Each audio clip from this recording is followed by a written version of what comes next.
TPT+, la chaîne panafricaine des diasporas.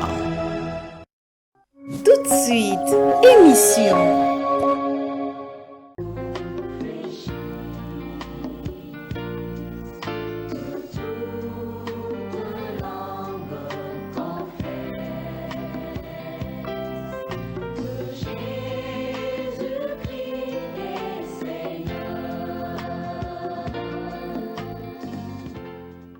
Bonsoir, bien-aimés dans le Seigneur. Que le Seigneur vous bénisse partout où vous nous recevez. Et bienvenue dans votre émission de préférence, le décret de l'Éternel. Présentée par l'Église La Sainte Doctrine de Jésus-Christ, située au quartier Makayabou 418.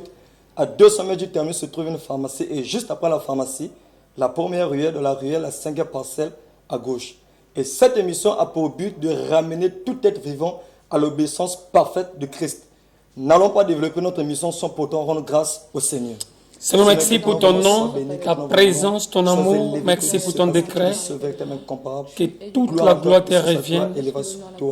Au nom de Jésus-Christ de Nazareth. Amen. Amen. Amen. Alors sur ce plateau, je ne suis pas seul. Je suis avec moi l'ambassadeur du Christ, le pasteur Angué Roger, suivi de la servante de Dieu, la sœur bénie. Bonsoir à vos pasteurs. Bonsoir mon bien-aimé Timothée. Bonsoir la sœur bénie. Bonsoir frère. Alors, bienvenue le Seigneur. Alors, pasteur, quel est votre mot d'introduction à l'endroit des chers? Non, c'est béni la Sainte Doctrine, c'est béni vraiment la Sainte Doctrine pour cette grâce que le Seigneur est en train de faire dans la Sainte Doctrine.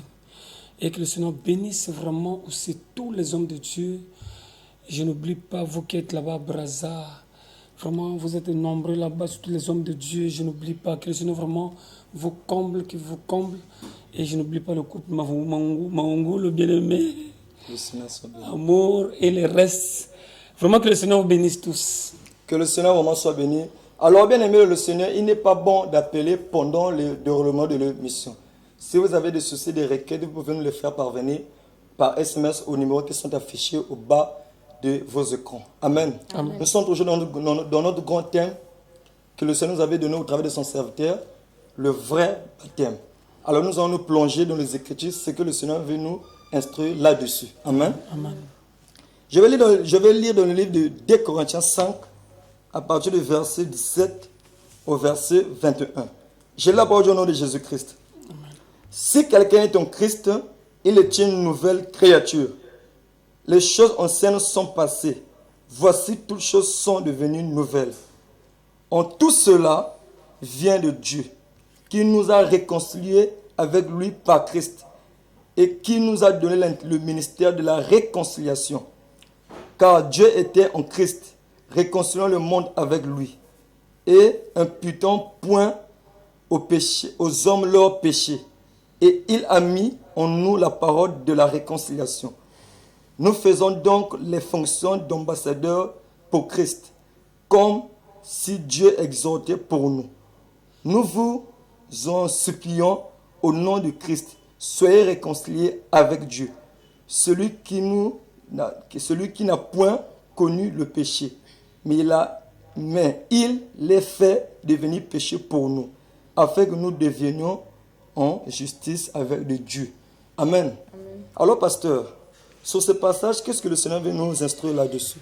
Oui, on nous parle de la nouvelle naissance. Dans la nouvelle naissance, le but de Dieu, le but que le Seigneur a derrière la nouvelle naissance, c'est de faire de nous des ambassadeurs auxquels le monde peut voir Dieu au travers de nous ambassadeurs. Ça veut dire que Dieu veut créer une nouvelle créature. Cette fois-ci, cette nouvelle créature deviendra comme des représentants légaux de Dieu sur la terre. Si quelqu'un veut voir Dieu, il va voir Dieu au travers de ses filles et de ses fils. Voilà le but de ces passages. Alors, pasteur, comment peut-on faire pour détecter que cette personne est une nouvelle créature?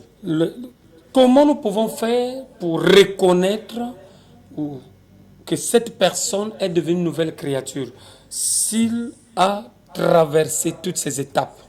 Parce qu'après la nouvelle naissance, dans la nouvelle naissance, il y a un programme de Dieu pour faire briller l'homme par la splendeur de sa gloire. Donc, créer l'image et la stature parfaite de Christ dans l'homme qui était hier un pécheur, mais que Dieu a appelé en lui. Donc, dedans, dans cette personne, on ne peut plus le reconnaître en tant que pécheur, mais on voit le Fils de Dieu vivant dans cette personne-là. Maintenant, Alors, Oui. pasteur, quelle est la conduite à suivre pour une personne qui a reçu un vrai baptême? Oui, la conduite à suivre, ma soeur, c'est ça. Parce que quand le Seigneur nous parle de la nouvelle naissance, il parle de vrai baptême, c'est pour amener l'homme à vivre étant sur la terre, mais dans la présence de Dieu. C'est pourquoi dans la prière du Seigneur, quand il apprenait à ses disciples comment prier, il leur disait, il faut toujours demander, Père, que ton nom soit sanctifié, que ton règne vienne. Le règne de Dieu viendra sur lesquels? C'est sur des hommes et des femmes qui sont devenus des ambassadeurs pour Christ. Vous comprenez? Donc, c'est par là qu'on peut, puisqu'en marchant, nous sommes déjà en train de vivre dans la nouvelle naissance, la procédure de la nouvelle naissance fait de nous des représentants légaux de Dieu sur la terre. Donc, c'est au travers de nous que Dieu évangélise le monde. C'est pourquoi dans Romains, je crois bien c'est Romains 18, Romains 8, 18, on parle quelque part. Non, avant de Romains 8 ou 6, dans Romains, je crois bien 8, je crois à partir du verset 18, le Seigneur dit, il parle de la, la création entière attend avec impatience la révélation des fils de Dieu. Je crois que c'est parmi les thèmes que le Seigneur est en train de nous préparer. Vous voyez, le monde va vivre Dieu au travers de ses fils et de ses filles. Quelles sont ces filles-là? Quels sont ces fils-là? Ce sont ceux qui ont quitté la vie du monde, passant par le baptême, qui est le symbole de la mort au péché et la résurrection pour Dieu. C'est par là qu'on devient une nouvelle créature. Alors, pasteur, comment se manifeste cette mort-là? Est-elle spirituelle ou bien physique? Oui, mais les gens vont dans le baptême. C'est pourquoi quand nous parlons, quand nous interpellons la conscience du peuple de Dieu sur le vrai baptême, parce que le vrai baptême est symbolisé par la mort spirituelle à cause du péché. Amen. Et la résurrection spirituelle en Christ. Donc, Satan ne peut plus vous reconnaître en tant que pécheur, mais quand il vous voit, il voit Jésus-Christ en vous. Alléluia. Et vous devenez en ce moment-là des intouchables. alors, pasteur, quelles sont alors les conditions que la personne peut respecter avant de se faire baptiser? Il faut que la personne écoute d'abord la parole. Il faut que la personne prenne son temps pour écouter d'abord et comprendre. Comprendre, qu'est-ce qu'on peut dire comprendre? Mettre en pratique. Vous voyez, le Seigneur dit que celui qui écoute comprenne. Ça veut dire qu'il faut qu'il pratique. C'est dans la pratique qu'on monte les escaliers pour aller dans le monde de Dieu. Alléluia. Vous voyez? Parce que quand vous pouvez comprendre quelque part, le Seigneur dit, ils étaient dans la chambre haute en train de prier. Soudainement, la présence de Dieu les a remplis. Ils étaient montés dans une dimension qu'on pouvait appeler chambre haute, mais c'était une dimension de la relation intime avec le Seigneur. Le Seigneur n'a pas caché un secret à Abraham, parce qu'Abraham était un homme qui a cru en Dieu, et Dieu, voyant la dimension d'Abraham tellement élevée dans la foi, Dieu ne pouvait pas cacher quelque chose à Abraham. Vous voyez, c'est comme avec l'Église. La promesse qu'il avait faite, pour l'accomplir, il a fallu que l'Église rentre dans cette dimension-là. La personne étant sur le banc à l'Église, en écoutant la parole, cette personne est appelée à pratiquer. Quand il pratique la parole, c'est là où Dieu se cache. Parce que Dieu se manifeste dans la personne qui pratique la parole. Mais alors, pasteur, comment va se faire cette pratique de la parole? Obéir, pour descendre un peu plus bas. J'ai écouté, on m'a prêché que je dois changer de nature. Je ne peux plus vivre comme quelqu'un qui ne connaît pas la parole. Je ne peux plus rentrer dans le milieu qui ne valorise pas Dieu, qui n'honore pas Dieu. Je me rends compte, Hier, moi, j'ai fréquenté les bars, j'ai fréquenté les hôtels, j'ai fréquenté les boîtes de nuit. Je dois mettre fin par rapport à ce que je suis en train d'écouter de la parole de Dieu. Ça, c'est la pratique. Dès lors que je pratique, Dieu aussi s'approche de moi. Au fur et à mesure que je suis en train de pratiquer, Dieu s'approche de moi. Et c'est en ce moment-là que je peux prendre l'engagement de pouvoir appartenir à Dieu parce que j'ai déjà pris la décision. Comment faire pour appartenir à Dieu? Je dois prouver par l'engagement du baptême. Parce que c'est un engagement de conscience. Ça veut dire que la parole que tu écoutes, il faut que ça fasse manifester, ressortir ta conscience. Il faut que ta conscience arrive à prendre des dispositions, des décisions. Et c'est par là que on peut parler d'un baptême vrai. Alors, pasteur, vous avez parlé de quelque chose de très important qui est le baptême de conscience. Mais aujourd'hui, nous constatons qu'il y a dans d'autres églises, on fait baptiser les petits enfants et les bébés qui sont baptisés. Alors, qu'est-ce que le décret peut dire? Dans ces milieux où l'enfant est baptisé, c'est pareil avec un frère qui est venu aujourd'hui, qu'on a forcé le baptême par la pression. Ils sont pareils. Un bébé qui est baptisé ou un frère qu'on amène à l'église et que la femme est allée voir le pasteur, il faut qu'il accepte le baptême, avec la pression. C'est pareil. Parce qu'après, il va se rendre compte. C'est comme un enfant, donc quand il va grandir, il va maintenant faire son choix. Vous voyez? C'est pourquoi les enfants qu'on a baptisés à 2 ans, 3 ans, 1 année, 5 ans, aujourd'hui, ce sont des grands criminels. C'est des bandits, même si on a nommé le nom Christ, même si on a mis le nom Elohim, même si on a mis... C'est des grands pagailleurs. Vous voyez? Donc ça n'a rien à voir avec Dieu parce que la personne n'était pas consciente de son engagement. C'est les parents qui ont pris l'engagement, c'est les parents qui l'ont forcé, c'est les frères qui l'ont amené à l'église qui l'ont forcé. C'est la femme qui a forcé, c'est le mari qui a forcé. Mais la personne va manifester un baptême de canard.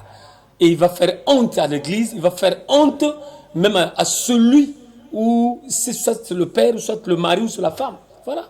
Alors, pasteur, à quel moment faudrait-il baptiser la personne? Parce que certains baptisent pendant un événement choral tel que la fête de Pâques, la fête de Noël. Bon, ceux qui sont cadrés dans les fêtes de Pâques, ce sont des païens. Parce qu'un chrétien né de nouveau connaît que Jésus-Christ est ma Pâque. Je dois la manger tous les jours. C'est pourquoi la Bible nous montre le modèle avec les disciples ou les apôtres, disant que tous les jours, ils étaient assidus au temple, partageant le pain et la fraction du pain. Donc ça veut dire que même la Sainte Seine, là, normalement, c'est tous les moments que les enfants de Dieu se retrouvent pour glorifier leur Dieu. S'ils ont l'argent de payer le pain sans le vin, ou le vin, ils peuvent le faire tous les jours. Parce que le Seigneur dit, chaque fois que vous le faites, vous vous souvenez de moi. Donc c'est tous les jours ou à chaque moment qu'on peut célébrer notre Pâques. On ne peut pas attendre le mois, c'est pas de novembre ou le mois de mars ou d'avril. Ça, ce sont des païens qui se sont constitués en religion qui font de telles fêtes. Dieu n'a rien à voir là-dedans. Alors, pasteur, comment un chrétien peut-il faire face au désir de la chair? Un chrétien, comment il peut se comporter en face des désirs de la chair? Les désirs de la chair sont présents, mais quand la personne a reçu le Seigneur, surtout quand il est passé par les eaux de baptême, il est mort spirituellement. Et dans son corps physique, il va ressentir une nouvelle naissance qui va naître. Si c'est un vrai baptême, il va sentir que tout ce qu'il a alimenté hier dans sa vie mondaine ne peuvent plus avoir l'autorité dans sa vie spirituelle, dans la communion avec le Seigneur. Alléluia. Et c'est là où le Seigneur dit que la personne est morte au péché, ressuscitée avec le Seigneur pour vivre pour Dieu. Amen. Vous voyez? Amen. Maintenant, si la personne n'a pas constaté ça, même s'il est pasteur, même s'il est évangéliste, il va faire des dégâts. On va toujours dire, on a trouvé le pasteur avec un flagon de lait avec la femme d'autrui, ou avec une vierge, ou avec ceci. Parce qu'il n'a pas détruit, il n'est pas arrivé à détruire sa vie passée. Voilà.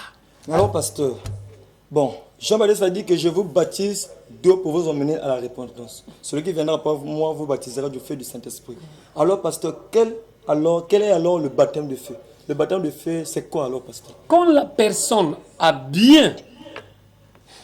c'est bien organisé, c'est bien engagé, avec une conscience pour aller au baptême d'eau, Et le deuxième baptême l'attend tout de suite après le baptême d'eau.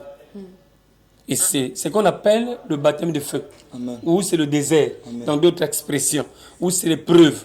C'est cette vie-là que le Seigneur va t'amener. C'est un baptême que le Seigneur seul te baptise. C'est toi-même avec le Seigneur. Donc lui-même, il connaît à quel niveau il a fini de te baptiser, comme avec le Seigneur. Amen.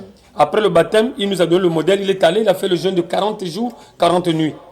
Et c'est là, après là, quand il a vaincu, c'est là où les anges sont descendus pour l'adorer. Vous voyez?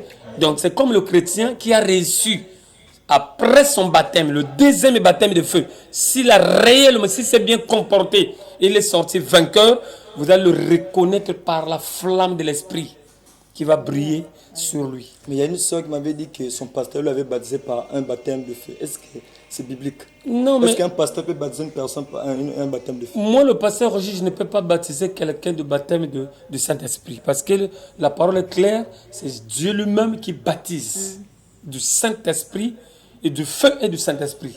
Donc c'est lui qui voit ce que moi, le pasteur, je ne vois pas. C'est pourquoi après le baptême, la Bible déclare qu'ils imposèrent les mains sur ces gens-là et ils ont reçu le Saint-Esprit. Ça veut dire que Dieu qui voit la disposition du cœur de la personne, c'est lui qui peut permettre la manifestation de son esprit ou l'habitation de son esprit dans la vie d'une personne. Maintenant, quand la personne se dit, venez, je vais vous donner le Saint-Esprit, il faut se dire que c'est un esprit démoniaque qui est en train de vous donner. C'est pourquoi des gens aujourd'hui qui vous ont imposé les mains, mais le désir de la chair ne quitte pas. Ne vous quitte pas. Alors, pasteur, quand nous lisons dans 1 Pierre 4, verset 1, il y a une partie qui dit, le chrétien qui souffre dans son corps a laissé le péché. Alors, pasteur, de quelle souffrance faisait-il allusion? Mais ma soeur, une personne qui était un ambianceur du monde, c'est pas facile quand elle vient au Seigneur. Vous voyez, il va souffrir dans sa chair comment? Il va souffrir dans sa chair, ça veut dire que les amis qu'il avait dans son ambiance d'Nganda là, ils vont l'abandonner. Il va se sentir isolé dans la chair. Parce qu'il n'est plus dans cette vie de péché. Il est dominé par le Saint-Esprit, mais il n'a plus la cohabitation avec ceux des pécheurs. Donc c'est là où on parle de la souffrance. Mais spirituellement, il est à l'aise. La souffrance, c'est seulement dans la chair. Alors, pasteur, qu'est-ce qui fait la force du péché dans la vie d'un homme? Ce qui fait la force du péché dans la vie d'une personne, c'est le lien là. Quand vous avez déjà commencé, alors la force du péché, alimentée par Satan, vient vous pousser encore d'agir encore plus que ce que vous venez de faire. Remarquez un peu quand vous mangez. Vous pouvez manger le matin, mais vous allez remarquer autour de 10 heures, vous aurez toujours encore faim. Donc la chair là n'est pas satisfaite. Il y a toujours l'insatisfaction dans la chair. Une personne qui est conduite dans la chair, il ne peut jamais être satisfait. Voici pourquoi vous avez des gens aujourd'hui, il a une belle femme, il cherche une belle femme, on l'a donnée. Mais il a toujours tendance d'avoir encore d'autres femmes derrière cette belle femme qu'il a vue. Moi j'ai eu ma coupe du monde, mais il continue toujours à chercher encore. Donc ça veut dire qu'il n'est pas satisfait, il est charnel. On peut lui donner même 5 femmes, mais il aura encore des matangous après cette femme-là. Parce qu'il vit dans la chair. Voilà. Alors, pasteur, comment faut-il faire pour travailler sa personne intérieure? Gloire à Dieu, c'est une très belle question. Comment je peux faire pour transformer mon intérieur? C'est en s'appuyant sur l'applicabilité de la parole de Dieu. Ce n'est pas facile d'obéir à la parole. Vous voyez, c'est pourquoi l'apôtre Paul pouvait dire, je ne veux pas qu'après avoir enseigné aux autres, que je me retrouve moi-même dehors. Voici pourquoi j'assujettis ma chair. Si quelqu'un veut rentrer au ciel, même si l'entrée au ciel est spirituelle, il doit se rendre compte qu'il a un corps. Amen. Il doit travailler fort pour assujettir sa chair et le faire éloigner de l'attraction de la chair envers les désirs de la chair. Alors, pasteur, comment une personne peut faire pour assujettir sa chair? C'est souvent en écoutant la parole et en s'appliquant à l'obéissance. Maintenant, pour donner la force authentique à votre chair de se soumettre à la parole, il faut l'accompagner par les jeûnes et prières. C'est pourquoi des chrétiens qui ne sont pas forts dans les jeûnes et prières, ce sont des chrétiens pondeuses pour Satan. Amen. Vous voyez, il est tellement charnel qui ne se rend pas compte à quel moment le Seigneur a besoin de lui pour prier, à quel moment le Seigneur veut qu'il jeûne même pour sa propre vie. Quand vous voyez des gens organiser des retraites, des jeûnes, c'est pour peut-être chercher le travail, chercher l'emploi. Mon DP dit, ça reste 10 minutes. On va encore dire quelque chose. Que le Seigneur bénisse le DP. Donc, il faut que la personne apprenne à faire ce que le Seigneur a fait. Et ce que l'apôtre Paul a suivi. Il dit, soyez mes imitateurs, comme je le suis pour le Seigneur. Il faut traiter ta chair durement. Tu verras que même les désirs n'auront plus lieu dans ta chair. Et tu seras libre. Alors, pasteur, peut-on servir le Seigneur sans baptême? Personne ne peut servir le Seigneur sans baptême. Alors, il y a des bien-aimés frères et sœurs qui servent le Seigneur, mais sans avoir reçu le baptême. Non, il faut qu'ils... Peut-être ils sont encore comme là où je suis né spirituellement. Amen.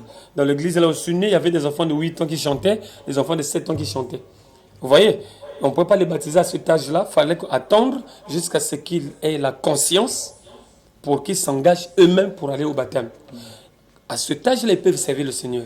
Maintenant, pour une personne majeure, rentrer dans le ministère ou dans la fonction quelconque sans être baptisé, c'est pas bon. Il faut qu'il soit baptisé parce qu'il aura traversé déjà la mer Rouge pour aller dans le côté de la terre promise. Alors, pasteur, il y a certaines personnes qui veulent bien avancer dans les choses de Dieu, mais il y a comme si quelque chose qui les attire encore en arrière. Et du coup, ils n'arrivent pas à progresser. Qu'est-ce que vous pouvez dire? Oui, mais la personne qui a un lien, qui n'a pas pris la résolution de couper ce lien-là, il aura toujours on appelle ça, c'est une vie du tourbillon. Il a tendance à avancer, mais il y a comme quelque chose qui le retient. Donc, il faut qu'il coupe ce lien. Parce qu'il peut se dire que moi j'ai tout laissé, mais qu'est-ce qui me retient? Qu'est-ce qui fait que je n'avance pas? Il faut que la personne s'examine pour voir si réellement il est obéissant à la parole de Dieu. Parce qu'il n'y a personne qui est venu au Seigneur, qui est à sa vie placé dans le lieu céleste en Christ et qui soit encore réclamé par Satan. Satan réclame ceux qui le doivent. Remarquez pour un frère qui vient à l'église, et avec une copine.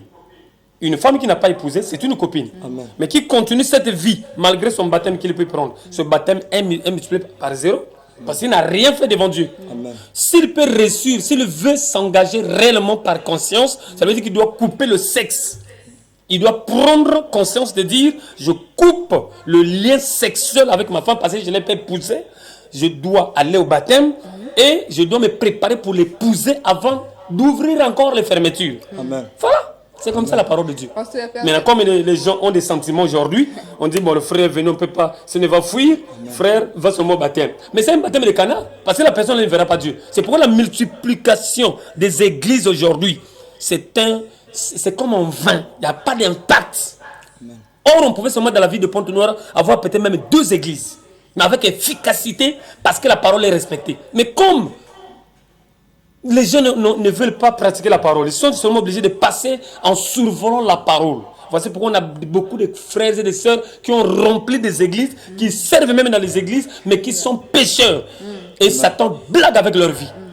C'est comme ça. Alors, pasteur, une personne peut-il obtenir une délivrance en lui imposant les mains? Est-ce que la personne peut obtenir aussi la personne peut obtenir la délivrance en l'imposant la main, c'est-à-dire en priant pour lui, en l'imposant les mains. Celui qui impose les mains, s'il est en relief avec le Seigneur chasse le démon. Cette imposition des mains apporte la guérison, apporte la libération à la personne. Alors, maintenant, pasteur, pour les bien-aimés frères et sœurs qui se sont fait baptiser, qui ont reçu le vrai baptême, et bien après, ils sont encore répartis aux choses qu'ils ont eu à vomir, quel sera alors leur sort? Ils vont souffrir. C'est parce que d'autres personnes ne peuvent pas vous dire, bon, donne-moi d'abord ta vie, je vais te donner la mienne pour que tu sentes ce qu'ils sont en train de subir. Ils n'ont pas une paix intérieure et ils sont torturés par Satan. Et quand ils veulent revenir au Seigneur, ils se sentent vraiment barricadés. Ce n'est pas facile pour eux de revenir. C'est pourquoi le Seigneur dit, après avoir reçu la connaissance, si nous pouvons continuer volontairement à pécher, il n'y a plus de sacrifice. Mais une attente terrible d'un feu qui dévorera les rebelles. C'est terrible. Alors, pasteur, comment faire pour se renoncer à lui-même et quelles sont les procédures à suivre pour y arriver? Comment je peux faire pour me renoncer, pour renoncer à moi-même? Le Seigneur dit, celui qui veut me suivre doit se renoncer de lui-même et me préférer que son père, sa mère, ses enfants, son mari et se renoncer de lui-même. On peut se renoncer de sa femme, on peut se divorcer. Vous voyez, on peut se renoncer de ses parents, comme d'autres le font. Alors, mais se renoncer de toi-même, de soi-même, c'est un grand problème. Parce qu'il y a des gens qui ont des caractères bizarres, mais qui ne se rendent pas compte qu'ils ont un mauvais caractère. Quand vous lui faites les reproches, ils se fâchent même contre vous. Ah, le DP dit que ça reste 5 minutes. Gloire à Dieu. Donc, il ne se rend pas compte. C'est comme un bossé qui ne voit pas sa bosse. Ça prouve que le frère est égaré. C'est difficile. Il faut que la personne qui a reçu le vrai baptême place sa vie dans le lieu céleste en Christ, dans la présence de Dieu chaque fois qu'il demande à Dieu de torcher sa vie pour qu'il voie ses erreurs. Vous voyez, c'est pourquoi le Seigneur pouvait dire quelque part dans Psaume 119, je serre ta parole dans mon cœur pour que je ne pêche pas contre toi. Vous voyez, il faut que la personne veille sur lui-même. Quand il a fait du mal, ou quand il est en train de s'apprêter à faire du mal, qu'il se sente barricadé par la crainte de Dieu. C'est comme des tonnerres dans ton cœur qui t'empêchent de faire le mal. Là, tu te sens que tu es barricadé par la présence de Dieu pour t'empêcher de faire le mal. Mais quand la personne va à ciel ouvert commettre un péché et penser qu'il est libre avec le Seigneur, non. Ça prouve qu'il n'est même pas avec le Seigneur. Alors, pasteur, comment faire pour avoir la crainte en soi? La crainte de Dieu est appliquée par rapport à la parole, l'obéissance à la parole. C'est l'obéissance de la parole qui nous aide à connaître Dieu davantage, et en connaissant Dieu, ça nous montre la profondeur de la crainte. Parce que quand vous n'avez pas l'obéissance, quand vous ne respectez pas la parole, c'est difficile que vous puissiez craindre, vous puissiez ressentir cette crainte-là en vous. Il faut que la personne en lui-même sente la crainte, même quand il est dans sa chambre, quand il veut penser sur un péché quelconque, mais qu'il sente des tourbillons dans son cœur, qu'il sente vraiment une culpabilité, seulement en pensant. Parce que le péché, dans ce temps de la fin, le péché, après que le Seigneur est apparu sur la terre, le péché est maintenant spirituel. Amen. Elle est méditée d'avance. Et la personne se laisse guider pour aller l'accomplir. C'est là où c'est grave. Alors, pasteur, quel est l'aspect de celui qui craint Dieu? L'aspect de celui qui craint Dieu, il est barricadé. C'est là où le Seigneur dit, si cela était possible, même les élus seraient séduits. Mais comme c'est les élus ne peuvent pas être séduits parce qu'ils sont sécurisés, guidés, barricadés pour ne pas aller vers le mal. Ils sont sécurisés. Alors, pasteur, pour les bien mes frères, ceux qui se sont fait baptiser par des piscines dans l'imposition des mains ou bien soit par les drapeaux, est-ce que ce sont des vrais baptêmes? Le vrai baptême, c'est par immersion d'eau. Mais quand on a reçu un baptême par immersion d'eau, qui... Oh, le DP dit que ça reste 2 minutes. Oui, je crois qu'on va chuter. Un baptême que tu es allé, oui, c'est par immersion d'eau, mais que tu n'étais pas conscient. Parce que celui qui est conscient, c'est celui qui veille sur lui-même, sur ses actes. Après ce baptême, il craint repartir pour manger ce qu'il avait vomi, pour éviter de devenir comme un cochon ou comme un chien. Tu veilles jusqu'à la fin de ta vie à ce que tu ne repartes pas en arrière. Comment tu peux faire? Il faut avaler la parole dans sa plénitude. C'est ça. Que le Seigneur vraiment... Oui, on nous fait savoir que nous avons tout bouffé presque. Je bénis le Seigneur au travers de ce thème, le vrai baptême. Un chrétien qui a reçu le vrai baptême doit sentir dans son cœur la présence de Dieu. Chaque fois qu'il veut penser sur une voie mal, un chemin de la condamnation ou du péché, il se sent lui-même troublé. Depuis sa maison, depuis sa chambre, il se sent culpabilisé. Donc c'est ce qui l'empêche d'aller à s'élever vers le péché. C'est pourquoi le Seigneur dit, celui qui a connu le Seigneur ne pêche pas. Parce qu'il est sécurisé. Mais quand vous vous sentez à l'aise, même après avoir commis votre péché, mes frères, j'ai des doutes sur votre repentance. C'est pourquoi quand on a parlé de vrai baptême, c'est pour aider l'église. Il y a beaucoup de frères et de sœurs qui doivent refaire leur baptême pour être juste avec le Seigneur. Amen. Christ nous bénisse. Que le Seigneur vous bénisse, peuple de Dieu. Vraiment, nous sommes l'église, la sainte doctrine de Jésus-Christ. 6 au quartier Macabou, 418 à 200 000 du terminus, tu trouves une pharmacie. Et juste après la pharmacie, la première ruelle de la ruelle, la 5e parcelle à gauche. Amen. Amen. Vous allez sur les annonces de l'église. Nous avons que tous les mercredis et vendredis à partir de 15h30 et le dimanche à partir de 8h30. Maintenant, pour les bien-aimés frères et sœurs qui veulent soutenir l'émission Le Décret de l'Éternel, vous pouvez envoyer vos contributions aux numéros qui sont affichés au bas de vos écrans.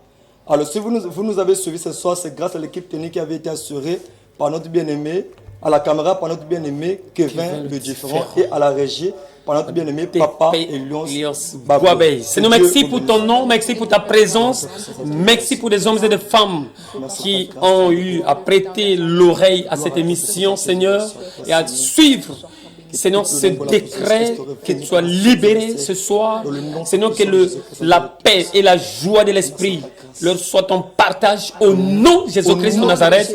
Bénis le PDG de cette chaîne, bénis la directrice générale, tous les directeurs, bénis tous les travailleurs et les stagiaires. Au nom de Jésus-Christ de Nazareth, tous ceux qui sont malades soient contaminés par la guérison divine. Au nom de Jésus-Christ de Nazareth, que toute la gloire te revienne. Au nom de Jésus-Christ. Amen. Amen. Restez debout jusqu'au bout. Que le Seigneur bénisse. Le Seigneur vous bénisse. Fils, comment tu as fait l'effort, hein? Ma fille, que le Seigneur bénisse.